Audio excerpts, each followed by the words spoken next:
మీ ఉద్యమాన్ని కావచ్చు లేదంటే మీ ప్రచారాన్ని ఎన్ని రోజులు ఈ రకంగా కొనసాగిస్తారు? నేను చనిపోయాను అని మీరు వినే వరకు, ఉమ్, అజయ్ బాబు చచ్చిపోయాడు అని వినగానే ఇది ఆగిపోతుందట. ఉమ్, నేను మళ్ళీ మళ్ళీ జన్మలెత్తా అని చెప్పడానికి పునర్జన్మ లేదు బైబిల్లో. ఉమ్, సమాధిలోంచి తిరిగి లేచిన రోజు మీరు కూడా ఏదో ఒక రోజు చనిపోతారు కదా. ఉమ్. తీర్పు అనేది ఒకటి ఉంది సృష్టికి, ఆ రోజు అందరం కనపడతాం. మీ జీవిత అంతిమ లక్ష్యం ఏంటంటే?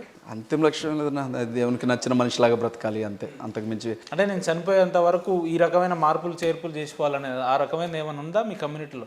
అట్లా ఏం నేను అన్న వ్యవస్థ కోసం కొట్లాడేంత గొప్పవాడు నేను కాదు. నేను ఉమ్, నా కుటుంబాన్ని వ్యవస్థలో చూస్తూ ఉన్నాను. నేను అందరూ బాగుండాలి అని నమ్ముతాను, బాగా కోరుకుంటాను. నా పిల్లలు కూడా బాగుండాలి వాళ్ళతో పాటు అని అనుకుంటాను.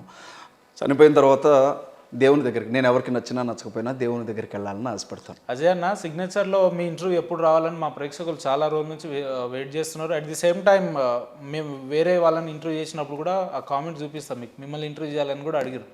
సో అటువంటి మీ అభిమానులకు ఏం చెప్తారు, మా సబ్స్క్రైబర్లకు ఏం చెప్తారు మా ఛానల్ తరఫున? జీవితకాలం రుణపడి ఉంటాను, ఎందుకంటే ఏం చెప్పలేను.